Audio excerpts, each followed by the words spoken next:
সেইদিনা তেওঁৰ আচৰণবোৰ বেলেগ ধৰণৰ আছিলে। মই যদি কেতিয়াবা হেৰাই যাওঁ তুমি কি কৰিবা? ময়ো গুচি যাম তোমাৰ লগত।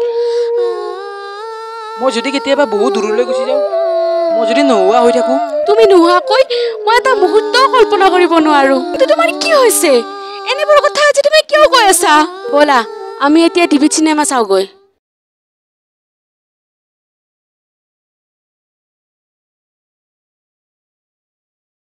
আৰু হঠাৎ দেখিবলৈ পালো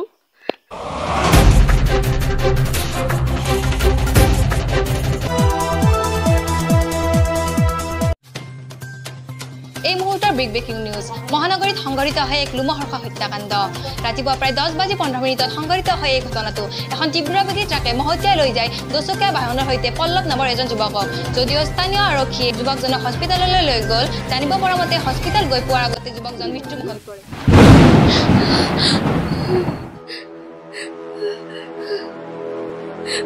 ক'ত খোলা তুমি?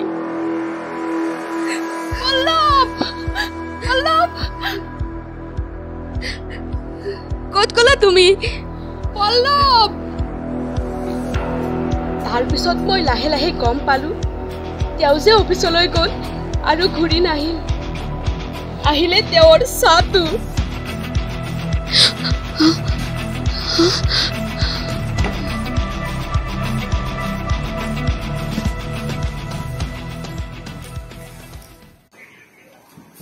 পূৰ্ণিমা বৰ্মন, আপুনি হয়নে? হয়, আপোনাক চাই মাতিছে, আহক।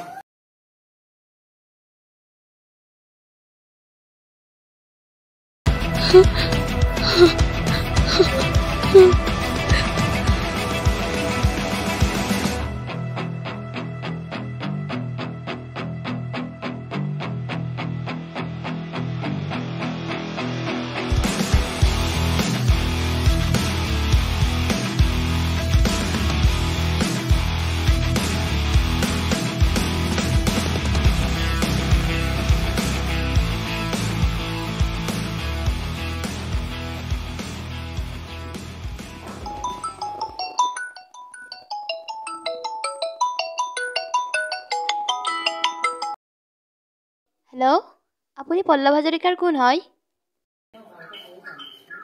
হেল্ল', চৰি আমি তেওঁক বচাব নোৱাৰিলোঁ। হেল্ল', হেল্ল', বাইদেউ আপুনি শুনি আছেনে?